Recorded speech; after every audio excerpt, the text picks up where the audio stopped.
मंचासीन सभापति श्रीजुत सुरेश परिड़ा अनुष्ठान उपदेष्टा श्रीयुत प्राणभूषण दास आज मुख्य अतिथि ब्रह्मा कुमारी रीता भौणी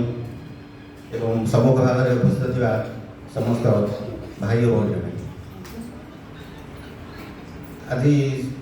रक्षाबंधन उत्सव अवसर में आम रक्षाबंधन कहीं पालन करुचे तार बहुत किसी पौराणिक उपाख्यान आम सभापति मु विशेष समय देनी कारण आम रीता भौणी आश्रम प्रोग्राम अच्छी से पलैबे शीघ्र केवल ये कहि आम संवाद साहित्य कहूँ आम संवाद साहित्य स्थापन होता 11/11/2011 यार मुख्य आभिमुख्य थिला जे भाषा साहित्यर समृद्धि स्थापन करा किंतु यार प्रतिष्ठाता सौम्यरंजन पट्टनायक से कहले केवल लेखनी चालना करने कले चलनी साहित्यिक मैंने ये साहित्य मैंने ये सामाजिक किसी कम फिजिकाली इनवल्व रुहतु तेणु से वृक्षरोपण आम समाज साहित्य तरफ वृक्षरोपण कार्यक्रम आम हाथ को नौ एवं अन्य बर्तमान कोरोना समय सचेतनता कार्यक्रम आम बहुत किसी करूँ एवं निशानी गढ़ पर 2 वर्ष है आम ओडिशा सहित मिलित भाव में निशानी बारण रक्षाबंधन उत्सव अवसर में आम 2 वर्ष पालन कर 3य वर्ष में पदार्पण करूँ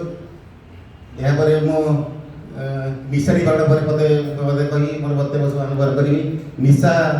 एमती गोटे जिन केवल ओडिशा नुहे सारा भारत नुहे और सारा विश्व में आतंक खेल चली निशा द्वारा गोटे परिवार नष्ट हो जाए और मो परिवार व्यक्तित्व निजे नष्ट हो जाए निशा मनीष को खाई मनीष निशा मनीष को खाई जाए मनीष निशा खाए आम आम निशा कहले प्राय नौचे मद और ड्रग्स नौचे कि पान पेड़ी एगुड़ा निशार प्राय बर्तमान गुटका एगुड़ा निशार प्रायतः समाज नौना कि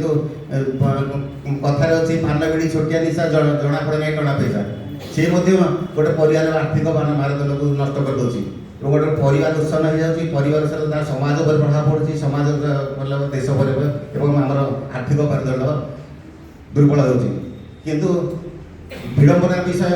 आमर राजकोष को वृद्धि करने सरकार यह मद को प्रोत्साहन दे चलती तेणु बिहार ओडिशा भाई जो निशा निवारण संपूर्ण निशा निवारण कर ओडिशा से भाई आवश्यकता रही बर्तमान समय आम अध्यक्ष बाबू माने इशारा देले से आज जो कार्यक्रम होम सांबादिक अध्यक्ष बाबूर भूमिका को बहुत माने करतला देखिए आम ये जड़ेबा से बहुत किसी कम कर साफल्यमंडित कर बहुत साहय कर कही आज आम शपथ ना भाई भौणी की राखी बांध भौणी भाई की राखी बांध राखी बंधन गोटे सूता नुहे यहाँ परस्पर गोटे विश्वास भाई माने स्नेह प्रीति भल पाइबार गोटे प्रतीक तेणु आज आम भौणी भाई हाथ राखी बांधिकी तार भौणी उपहार भाई उपहार स्वरूप दब जो निशा खाइबी आज जो शपथ कर निशा खाइबी ये आज जो आम जो निशा निवारण पालन करुचे साफल्य बोली मुझे मोर कर्तव्य समापन कर सभापति को